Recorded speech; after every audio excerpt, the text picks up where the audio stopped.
A Garrett woman is facing federal charges. Police across Indiana will be out in force to ticket people riding in cars without their seatbelts on. And the totals are in for auctions, America's spring collector car auction. I'm Woody Zimmerman. These stories and more next on Hoosierhio News Channel. Froggy 106.7 is all about variety, from pop to rock and even a little country. Mix it all up in a way to help you get through your workday. You've got the most variety on your radio. Froggy 106.7. Hoosierhio News Channel, leading you into the future of how you get your news. Local, dependable, on demand. And now, the latest from Hoosierhio News Channel. A Garrett woman has been indicted and now faces federal charges for allegedly stealing more than $364,000 from the St. Joseph Catholic Church. According to a published report, 44-year-old Beth Ann Boger has been charged with 6 counts of wire fraud and 4 counts of tax evasion. The indictment alleges that the crimes were committed while Boger worked as the bookkeeper for the church. The wire fraud charges came into play when Boger allegedly transmitted checks electronically between the church's bank in Garrett and her own bank account in Auburn. The indictment said that the alleged acts took place between June of 2004 and April of 2009.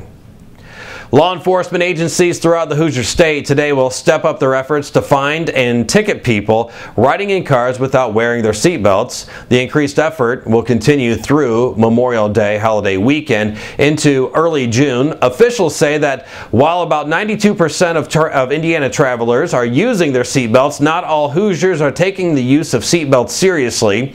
The Indiana Criminal Justice Institute says that there were 754 fatalities on Indiana roadways in 2010, and more than half of those killed were not wearing their seatbelts. The Indiana State Police reminds drivers and passengers to buckle up, and if you're planning to travel a long distance, make sure you are well rested. You should also avoid distracted driving, tailgating, speeding, and you should also use extra care when driving through construction zones.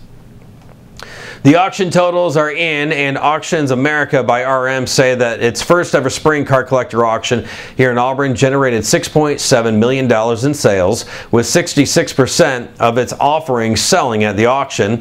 Among the items auctioned off at the event was a 1965 Shelby Mustang GT 350, which was offered by Baseball Hall of Famer Reggie Jackson. The next event scheduled at the Auburn Auction Park is the Fall Collector Auction, which will be held from September 1st through the 4th.